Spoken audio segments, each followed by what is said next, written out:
솔로몬의 예배 이야기 계속 살펴보도록 하겠습니다. 솔로몬이 이스라엘의 지도자들과 함께 하나님께 예배 드리기 위해 기브온에 있는 산당으로 갔습니다.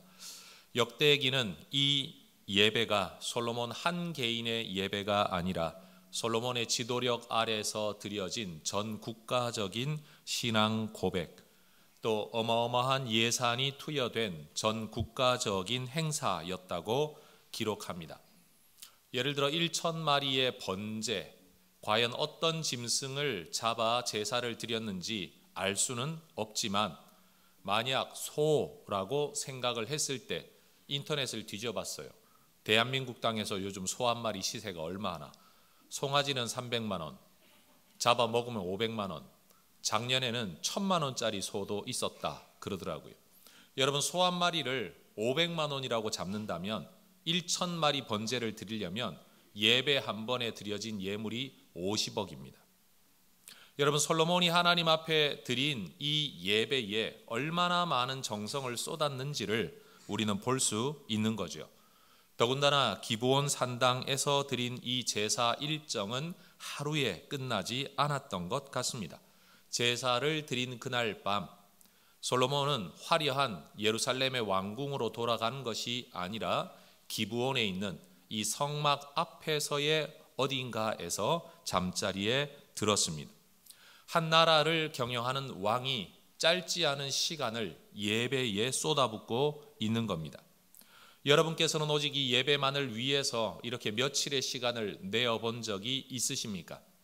주일 하루에 한두 시간을 예배에 쏟아붓는 게 아니라 며칠의 시간을 예배만을 위해 이동하고 예배만을 위해 그곳에 머물며 예배만을 위해 며칠의 시간을 보내는 것.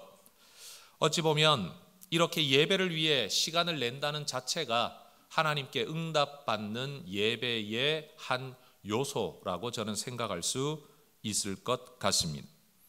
여러분, 올 한 해 이 예배를 위해서 하나님 앞에 마음과 물질과 시간 내는 것을 아까워하지 않는 솔로몬과 같은 예배를 드리는 하나님의 백성들 되시기를 주의 이름으로 축원합니다. 그런데 그렇게 정성을 다해 예배를 드린 그날 밤에 하나님께서 솔로몬에게 나타나십니다. 7절입니다. 그날 밤에 하나님이 솔로몬에게 나타나셨다. 역대기는 밤이라고만 기록되어져 있지만 열왕기의 기록을 보면 하나님께서는 그날 밤 솔로몬의 꿈에 나타나신 겁니다. 열왕기상 3장 5절 기브온에서 밤에 여호와께서 솔로몬의 꿈에 나타나시니라. 여러분, 하나님은 솔로몬이 드렸던 예배에 대하여 그리고 예물에 대하여 그리고 며칠의 시간을 내어드리는 그의 마음 앞에서 기꺼이 자신을 나타내셨습니다. 여러분, 모든 예배 때마다 하나님께서 자신을 나타내시는 것은 아닌 것 같습니다. 개인적인 경험입니다. 그렇지만 예배야말로 하나님을 만나는 길이고 우리는 예배를 통해 하나님을 경험할 수 있습니다. 여러분, 저는 우리가 예배 시간을 시작부터 끝까지 채웠다고 예배를 다 드렸다, 이것은 우리의 모든 책임을 다한 것이다 라고 말하는 것이 아니라 우리의 예배와 하나님의 나타나심이 있는, 말 그대로 하늘과 땅이 조우하는 그런 역사가 있는 예배를 드리는 그런 교회가 되기를 원합니다. 하나님께 드려야 할 우리의 순서를 다한 것으로 우리의 예배를 다한 것처럼 여기지 않고 이렇게 하나님께서 우리에게 자신을 나타내시는 그런 예배를 드릴 수 있으면 얼마나 좋겠는가. 그게 저와 우리 교회를 향한 소원입니다. 솔로몬의 꿈에 나타나신 하나님은 솔로몬에게 이렇게 말씀하십니다. 7절입니다. 내가 네게 무엇을 주랴? 너는 구하라. 여러분, 마치 하나님께서 솔로몬에게 백지 수표를 내미는 것 같지 않습니까? 우리가 하나님한테 가장 듣고 싶은 말이 사실 이 말 아닐까요? 한번 따라해 보십시다. 내가 너에게 무엇을 주랴? 너는 구하라. 한 번 더요. 내가 너에게 무엇을 주랴? 너는 무엇이든지 구하라. 여러분, 올 한 해 하나님께서 여러분에게 이런 말씀 들려주시는 은혜가 있기를 축복합니다. 그런데 여러분, 만약 하나님께서 이런 말씀을 우리에게 하신다면 뭐라고 대답하는지 생각해 보신 적은 있습니까? 사실은 이 설교를 준비하면서 어젯밤에 누워서 계속 생각했습니다. 하나님이 내게 이 질문하시면 나는 뭘 구할까? 하나님이 오늘 밤 꿈에 나에게 나타나시면 나에게 무슨 말씀을 하실까? 여러분, 그냥 우스갯소리로 들으십시오. 꿈에 하나님이 말씀을 하셨는데 뭘 구하지? 뭘 구하지? 어리바리 하다가 꿈에서 깨버리면 말짱 꽝입니다. 말하라고 할 때 말을 해야 응답을 받는 거지. 여러분, 하나님께서 우리에게 이런 은혜 주실 줄 믿고 여러분 마음으로 준비해 두고 그 소망을 품고 늘 기도하는, 그래서 언제든지 찌르면 바로 답이 툭 튀어나오는 여러분 그런 소망 품고 예배하는 혜성의 가족들 되시기를 바랍니다. 그런데 여러분, 이 백지수표와 같은 하나님의 말씀에 대하여 솔로몬이 뭐라고 대답을 하는지 한번 들어보십시오. 솔로몬은 하나님 앞에 내가 원하는 바를 구체적으로 간구하기 전에 몇 가지의 과정을 거쳐 하나님 앞에 믿음을 고백을 합니다. 8절은 말하죠. 주께서 전에 큰 은혜를 내 아버지 다윗에게 베푸시고 내가 그를 대신하여 왕이 되게 하셨습니다. 하나님이 큰 은혜를 베푸셔서 내 아버지에게도 나에게도, 그래서 아버지도 나도 이 나라의 왕이 된 겁니다 라고 말하고 있다는 거예요. 오직 하나님의 크신 은혜 때문에 내 삶의 기반이 하나님의 은혜 위에 서 있다는 것을 고백할 줄 아는 이 마음이 얼마나 아름답습니까? 여러분, 하나님께서 베풀어 주신 은혜를 아는 자, 그리고 그 은혜를 고백하는 자가 더 큰 은혜, 새로운 은혜를 받을 수 있습니다. 여러분, 신앙생활을 하다가 보니까 여러분, 이 영적 세계에도 빈익빈 부익부 현상이 벌어지는 것 같아요. 누군가가 빼앗아서 또는 하나님이 주지 않아서가 아니라 여러분, 하나님의 은혜를 아는 자, 그는 하나님 앞에 고백을 하고 고백을 하는 자에게 또 다른 은혜가 주어지는데, 여러분, 불평도 빈익빈 부익부죠. 불평하는 사람은 계속 불평을 합니다. 그에게 아무리 많은 것들이 채워지고 아무리 많은 수고를 해서 옆에서 도와주어도 그의 입에서 불평은 끊어지지를 않습니다. 감사도 그러합니다. 아무리 많은 것을 그 사람에게서 빼앗아 보십시오. 그 사람 입에서 감사가 끊어지지 않을 겁니다. 여러분, 하나님 안에 우리 솔로몬이 보여주는 모습처럼 내가 자리하고 있는 이 곳이 하나님의 은혜 위에 있다는 것을 아는 것, 그리고 고백하는 것, 이것이 우리의 신앙의 기본적인 모습이 되기를 원합니다. 여러분, 남편이 벌어오는 월급이 많지 않다고 하더라도 여러분, 참 당신이 건강하게 일자리를 가지고 그래도 당신 덕분에 우리가 이렇게 먹고 살 수 있어서 참 고맙다. 여러분, 이 고백을 즐겨하는 아내가 있다면 남편들이 얼마나 힘이 날까요? 여러분, 자녀들에게 대하여서도 부모들이 공부 또는 요즘처럼 방학 기간에 매번 늦잠 자지 않습니까? 그런 아이들과 실갱이 하기 전에 아이들이 건강할 수 있음에 대하여 감사를 표현할 수 있으면 얼마나 좋을까요? 또 반대로 여러분, 아이들이 부모님의 수고 덕분에 내가 이렇게 평안한 가정을, 또 평안한 성장 과정을 거치고 있음에 대하여 감사를 표현할 수만 있다면 여러분, 이런 가정이라면 정말 행복하지 않겠습니까? 대부분의 경우 감사 또는 고마움을 느끼지도 표현하지도 않는 것이 가정의 삶을 더 각박하게 만드는 거죠. 믿음도 마찬가지라는 겁니다. 솔로몬은 하나님 앞에 너 뭐든지 구하라 라고 한다고 냉큼 이거 주세요 라고 말하지 않고 하나님의 크신 은혜로 내가 여기까지 왔습니다. 여러분, 간구하기 전에 감사를 고백할 줄 아는 믿음의 사람들 될 수 있기를 축복합니다. 두 번째로 솔로몬은 감사, 은혜에 대한 고백 외에도 하나님께서 주신 약속을 다시 한번 확인해 주시기를 소망하지요. 9절을 보십시오. 여호와 하나님이여, 원하건대 주는 내 아버지 다윗에게 허락하신 것을 이제 굳게 하옵소서. 굳게 해달라는 말을 역대하 1장에 나오는 또 다른 단어로 바꾸라고 한다면 견고하게 하옵소서라고 말할 수 있을 겁니다. 원래 다윗은 목동이었습니다. 한 집안에서도 막내 아들이었기 때문에 주목받지 못한 사람입니다. 솔로몬도 마찬가지 아닙니까? 사실은 지금 왕이 되기는 했지만 그의 출생 배경을 들여다보면 참 부끄러운 배경을 가진 사람입니다.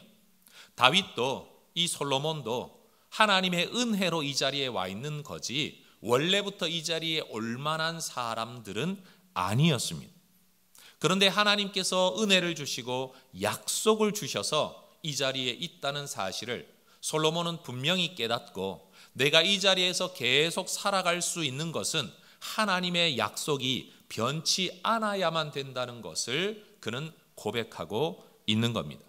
여러분, 아무리 많은 것을 누리고 있어도 하나님의 약속이 파기되면 여러분 그의 삶은 쥐고 있는 모든 것들이 모래처럼 손에서 줄줄 새 나가고 말 겁니다. 여러분, 하나님의 약속만이 우리의 삶을 견고하게 만들 수 있다는 것 기억해야 합니다. 성경에 보면 약속에 관하여 가장 어리석었던 한 사람이 등장합니다. 에서라는 사람입니다. 그는 이미 출생으로 형이입니다. 동생 야곱이 있습니다. 배가 고팠습니다. 죽 한 그릇에 장자의 명분. 여러분, 하나님의 약속 있는 자리를 여러분 쉽게 생각하고 팔아버립니다. 아니 까짓 건 뭐 내가 죽 한 그릇 얻어 먹고 네가 형 해라 그런다고 내가 먼저 태어난 게 내가 뒤로 돌아가는 것도 아니고 여러분 아무 일도 일어나지 않을 거라고 생각을 하고 에서는 그렇게 행동을 했지만 실질적으로 남은 인생 내내 여러분 출생으로 나이로는 에서가 많았지만 하나님의 은혜와 약속은 에서를 통해 이루어지지 않고 야곱을 통해 이루어졌습니다. 여러분 약속을 귀히 여겨야 합니다. 저는 솔로몬이 하나님 앞에 이 약속을 굳게 해달라, 허락하신 것을 굳게 해달라는 기도가 흘려 읽어야 할 성경이 아니라고 생각을 합니다. 여러분 하나님의 약속 붙들고 살아가는 하나님의 백성들 되시기를 바랍니다. 그리고 나서야 솔로몬은 비로소 자기가 필요로 한 것을 하나님께 아뢰죠. 9절 10절입니다. 주께서 나를 땅에 티끌같이 많은 백성의 왕으로 삼으셨사오니 주는 이제 내게 지혜와 지식을 주사 이 백성 앞에서 출입하게 하옵소서. 이렇게 많은 주의 백성을 누가 능히 재판하리이까. 여러분 솔로몬은 9절과 10절에서 두 번이나 말을 합니다. 티끌같이 많은 백성, 이렇게 많은 주의 백성. 사실 이스라엘 백성들은 처음부터 그렇게 많았던 건 아닙니다. 하나님이 아브라함을 부르실 때는 여러분 한 가족이었을 뿐입니다. 여러분 이스라엘 백성들이 아브라함, 이삭, 야곱, 요셉을 거쳐 이집트 땅에 종살이할 때 그들은 말 그대로 자기 땅도 없는 여러분 주권이 없는 그냥 종들일 뿐이었습니다. 광야 생활을 거치고 여러분 가나안이라는 약속의 땅이기는 하지만 사실은 남의 땅에 들어가 그들이 자리를 잡고 여러분 시간이 흘러 지금은 하나님께서 아브라함에게 주신 것처럼 네 눈을 들어 하늘을 바라 별을 바라 보아라. 저 땅의 먼지를 바라 보아라. 내가 네 후손들을 이처럼 땅의 먼지처럼 티끌처럼 많게 하겠다 약속하신 그 말씀이 지금 그대로 이루어져 있는 거죠. 여러분 솔로몬은 하나님이 약속하신 하나님의 백성들의 삶 가운데 그 과정 가운데 왕으로 세움을 받았습니다. 이 섭리의 자리에서 하나님의 뜻을 따라 제대로 역할하려면 왕이라는 권력만 가지고서는 불가능한 겁니다. 예를 들면 이런 거죠. 목사가 목사 안수를 받고 한 교회 담임 목사가 되었다는 그 자체로 목회가 열려지는 건 아닙니다. 여러분 부모가 아이를 낳았다는 그 자체만 가지고 부모 노릇을 제대로 할 수 있는 건 아닙니다. 부모다운 부모가 되기 위해 필요한 게 얼마나 많습니까? 육체적인 건강도 필요하고요. 인격적인 성숙도 필요하고요. 아이를 양육하기 위한 지식도 필요하고요. 아이의 필요를 채워주기 위한 물질도 필요하고 여러분 정말로 필요한 게 많습니다. 솔로몬이 왕이 되었다는 사실 자체로 모든 게 저절로 해결되는 건 아닙니다. 그는 하나님 앞에 이 사명 감당할 수 있도록 지혜를 구합니다. 남보다 더 뛰어나기 위해서가 아닙니다. 지혜가 있으면 나머지 모든 것들도 다 따라오기 때문에 지혜를 구한 것도 아닙니다. 하나님이 맡겨주신 백성들을 제대로 돌보기 위한 사명을 위한 필요. 솔로몬은 바로 이 문제가 절박했었던 겁니다. 여러분, 당시 통치자들은 주로 성문에 앉아서 성을 드나드는 사람들이 가지고 오는 문제를 해결해 주고 또는 재판을 해결해 주는 것으로서 통치자의 역할을 했었다고 합니다. 열왕기의 기록을 보면 솔로몬은 이때 하나님 앞에 구하는 지혜가 어떤 지혜냐? 남보다 많이 아는 학식과 지식을 원한 것이 아니라 듣는 마음 그리고 분별력이었다고 말합니다. 여러분 화면 보고 성경 한번 읽어보십시다. 열왕기상 3장 9절입니다. 누가 주의 이 많은 백성을 재판할 수 있사오리까? 듣는 마음을 종에게 주사 주의 백성을 재판하여 선악을 분별하게 하옵소서.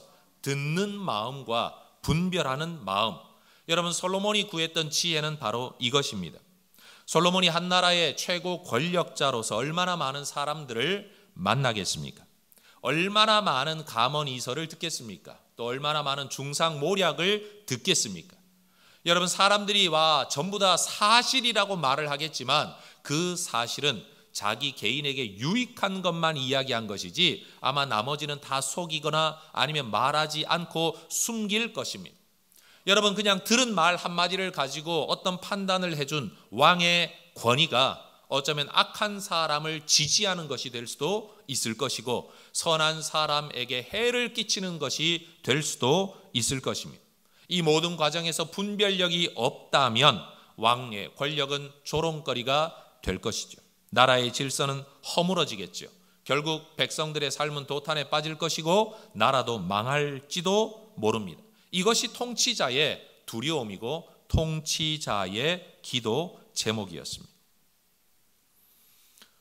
여러분 한 교회를 목회하는 목사들도 담임 목사 되면 좋겠다. 모든 부목사님들의 꿈이죠, 사실은. 그러나 담임 목사가 되었다고 목회가 저절로 되는 건 아닙니다. 뭘 해야 되는지, 뭘 설교해야 되는지, 어떻게 처리해야 되는지 저절로 알게 되는 건 아닙니다. 여러분, 우리 모두가 내 삶의 자리에서 정말로 하나님이 주시는 분별력이 우리 모두의 기도 제목이 될 수 있기를 소망합니다. 솔로몬의 이 간구를 들으신 하나님, 마음에 참 흡족하셨던 것 같습니다. 열왕기상 3장 10절에는 이런 구절이 있습니다. 솔로몬이 이것을 구하매 그 말씀이 주의 마음에 들었다. 여러분 우리가 구하는 것이 하나님 마음에 드는 기도가 될 수 있기를 원합니다. 도대체 뭐가 하나님 마음에 들었을까요? 우리는 흔히 쉽게 솔로몬의 이야기를 할 때마다 그가 돈이나 권력을 구하지 않고 지혜를 구했기 때문에 그게 하나님 마음에 들었다고 이야기를 합니다. 그러나 여러분 지혜를 구했다는 그 자체가 하나님 마음에 든 게 아닙니다. 오늘 본문 11절을 보십시오. 하나님 마음에 든 이유를 성경은 이렇게 이야기합니다. 하나님이 솔로몬에게 이르시되 이런 마음이 너에게 있어서 부나 재물이나 영광이나 원수의 생명 멸하기를 구하지 아니하며 장수도 구하지 아니하고 오직 내가 너에게 다스리게 한 내 백성을 재판하기 위하여 지혜와 지식을 구한 것. 여러분 지혜 자체에 초점이 있는 게 아닙니다. 왜 그 지혜를 구했느냐에 초점이 있는 겁니다. 너 자신을 위해서도 얼마든지 구할 수 있는데 내 백성을 위해 구하다니, 너의 영광을 위해 구할 수도 있는데 내가 맡긴 일을 위해 구하다니, 여기에 사실은 초점이 있는 거죠. 여러분 이 모든 기도 배경 속에 여러분 우리가 놓치지 말아야 될 것은 하나님이 솔로몬에게 나타나신 이유는 그의 예배 때문이었습니다. 예배 때문에 나타났고 예배 때문에 그에게 뭘 줄까 말씀하셨습니다. 그런데 여러분 뭘 줄까라고 말씀하시는 하나님 앞에 그는 뭘 주세요 라고 말하지 않고 하나님의 은혜로 여기까지 왔습니다. 감사합니다. 하나님의 약속 때문에 내가 여기 서 있으니 앞으로 내가 살아가는 것도 약속 안에서만 살아갈 수 있는 것입니다. 그리고 하나님이 나를 이 자리에 이르게 하신 건 나 혼자 잘 먹고 잘 살라고 하신 게 아니고 하나님의 백성들을 위해 내게 이 역할을 맡기신 거니 이 역할에 꼭 필요한 것을 하나님 주십시오.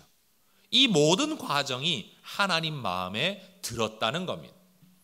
여러분, 신앙생활 하다가 보면 사람들이 하나님께 복 받기 위해서 예배 열심히 드리고 기도 열심히 하고 봉사도 열심히 하고 헌금도 많이 하는 분들 많이 봤습니다. 그런데 그럼에도 불구하고 그들이 가지고 있는 마음과 중심은 좀 얄미운 분들이 솔직히 교회 안에 되게 많아요. 그리고 교회가 뭔가를 가르칠 때마다 제가 볼 때 잘못 가르치는 것 같아요.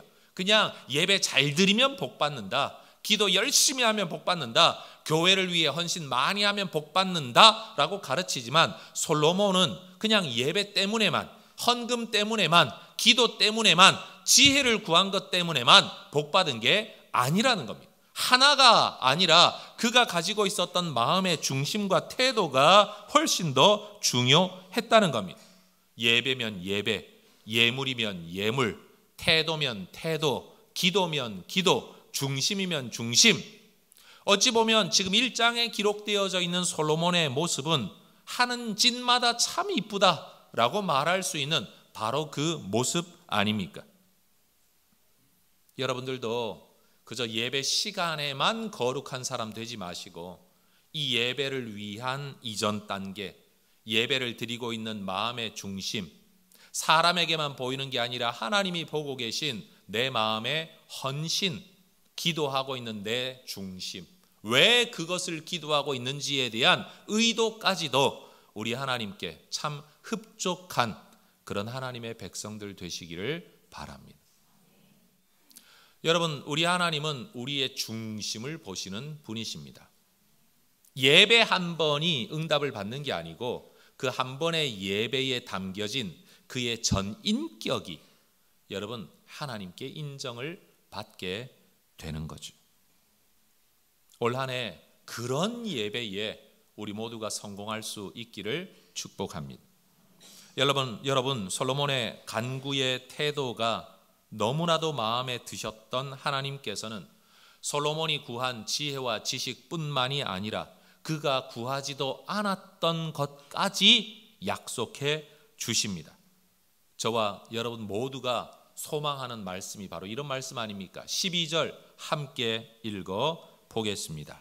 그러므로 내가 너에게 지혜와 지식을 주고 부와 재물과 영광도 주리니 내 전의 왕들도 이런 일이 없었거니와 내 후에도 이런 일이 없으리라.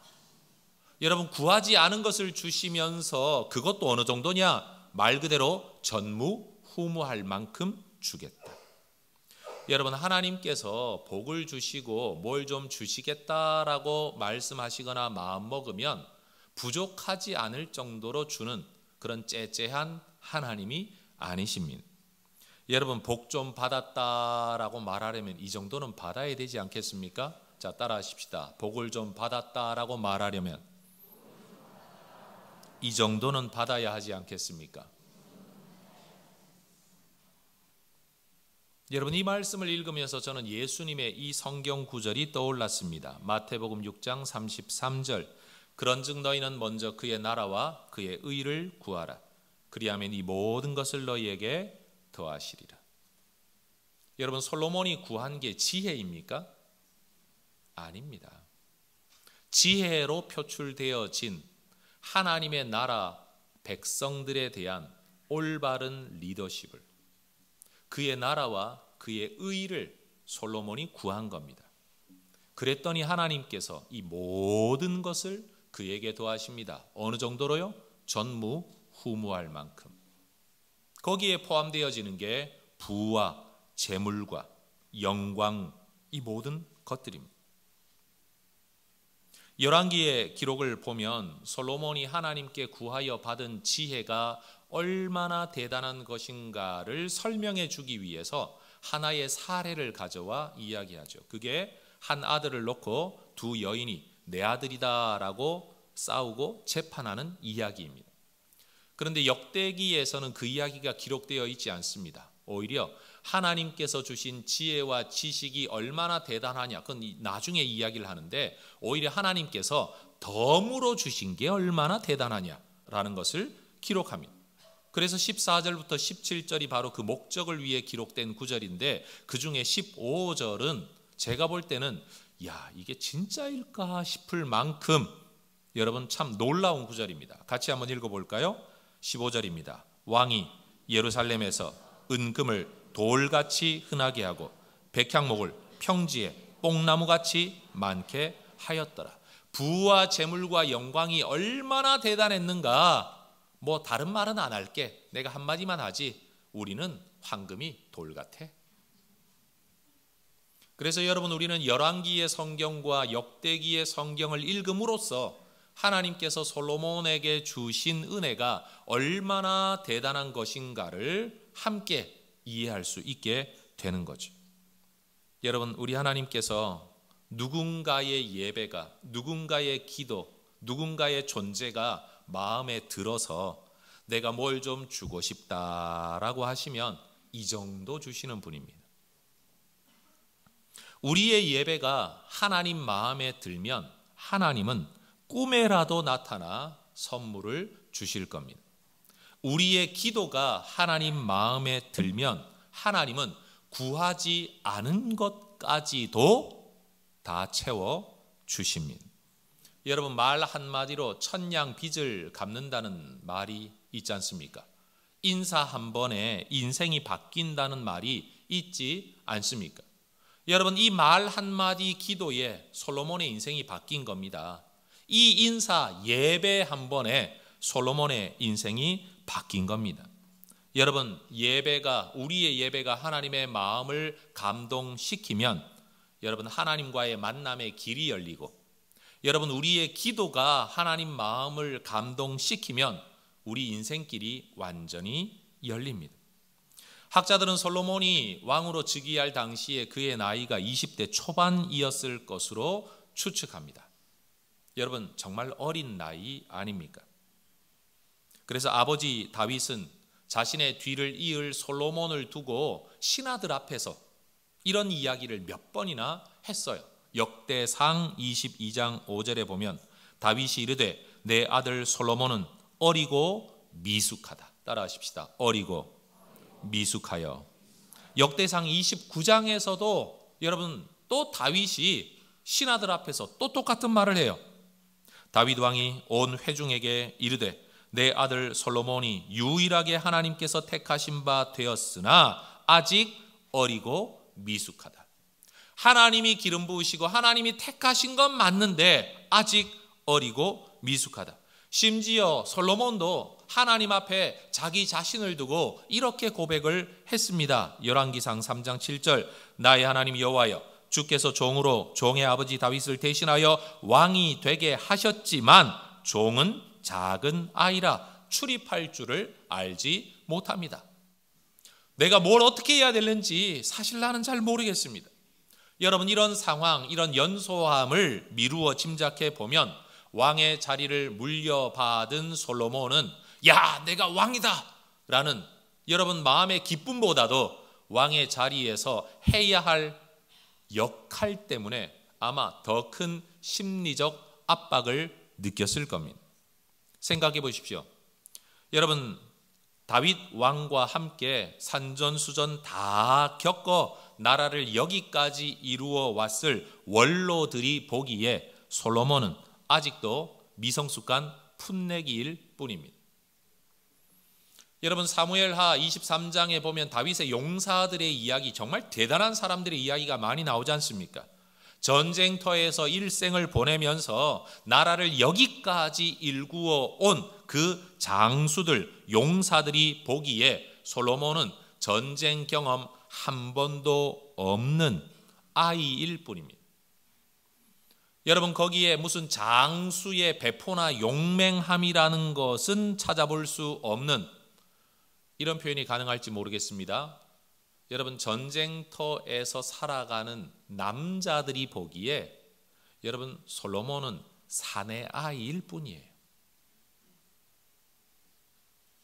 다윗과 함께 여기까지 나라를 일구어 온 지도자들이 보기에 여러분 솔로몬은 어느 것 하나 기여한 바가 없는 그저 아버지 잘 만나 운 좋게 재수 좋게 왕의 자리에 이르게 된 온실 안의 화초일 뿐이라는 거죠.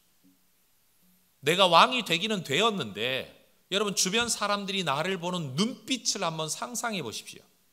용사들이 보기에 여러분 그 위압감을, 그들의 굵은 손과 얼굴과 몸에 있는 상처들 보기에 여러분 여기는 거의 색시입니다. 색시. 여러분 정말로 인생을 오래 살아서 나라를 경영했던 지도자들과 원로들 앞에 솔로몬은 아무것도 모르는 사람입니다. 나라가 여기까지 오도록 자기 일생을 쏟아부은 사람들 앞에 솔로몬은 이 나라를 위해 한 게 아무것도 없는 사람이라는 거죠. 어떤 면에서 보면 무시당할 만한 조건들을 다 가지고 있는 그가 여러분 그들 앞에서 자기의 왕권이 견고해지고 장대해지고 리더십을 확립할 수 있었던 것은 하나님께서 주신 이 지혜의 은혜, 지혜뿐만 아니라 부와 재물과 영광까지도 하나님이 주신 은혜 때문이었다는 사실입니다. 여러분 심지어 전쟁터에서 살았던 다윗도 솔로몬 시대의 영광을 만들어내지는 못했습니다. 남의 땅을 그렇게 정복했던 다윗의 용사들도 여러분 솔로몬만큼의 영화를 만들어내지 못했다는 겁니다.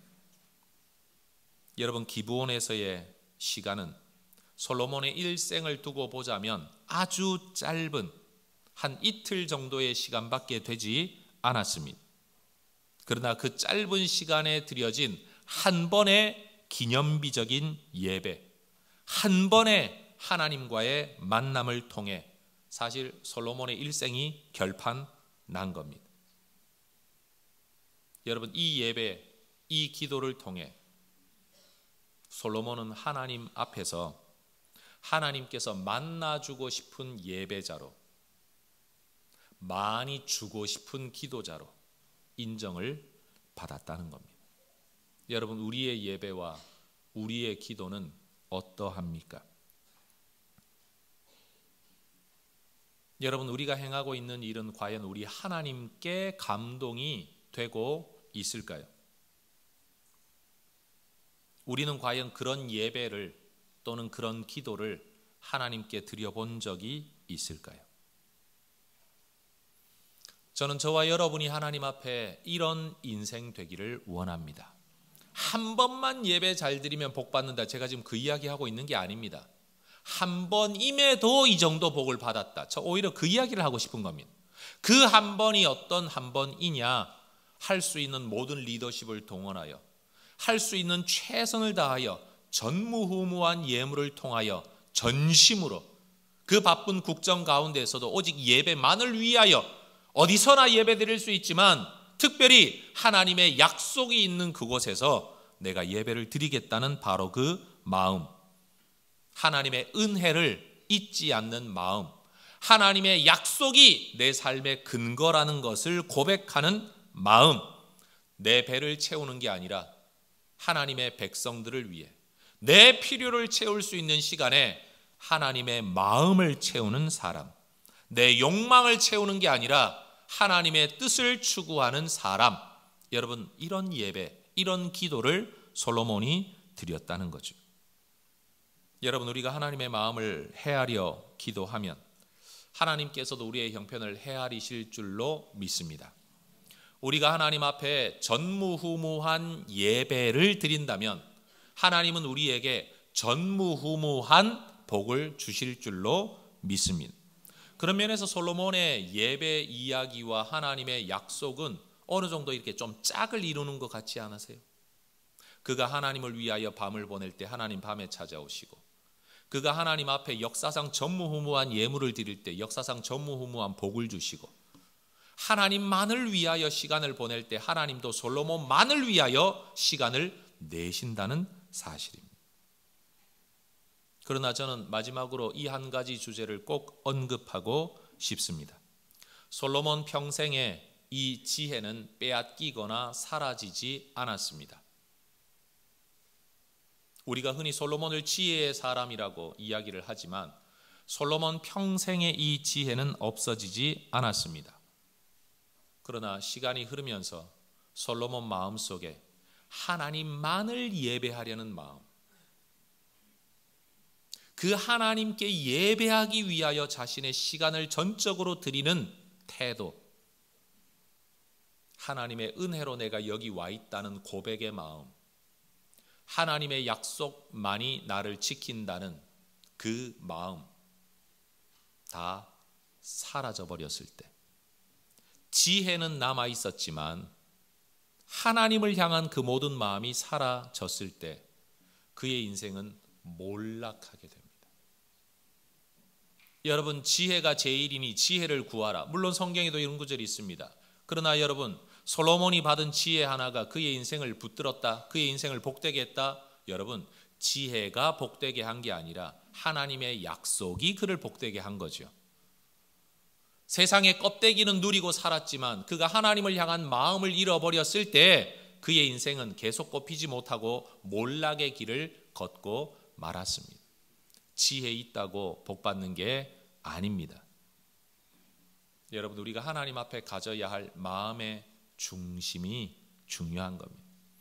여러분, 우리 이런 말 하죠. 그 사람 요즘 돈 좀 벌더니만 사람이 달라졌어. 그 사람 요즘 직분을 좀 하나 받더니만 사람이 좀 이상해졌어.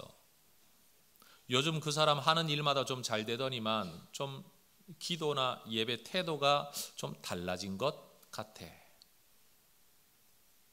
여러분, 우리가 하나님 앞에 가져야 할 이 기본의 중심, 우리가 드려야 할 예배는 바로 그 마음의 중심이 예배가 되어야 될 줄로 믿습니다. 성도 여러분, 예배 한번 졸지 않고 드렸다고 복받는 거 아닙니다.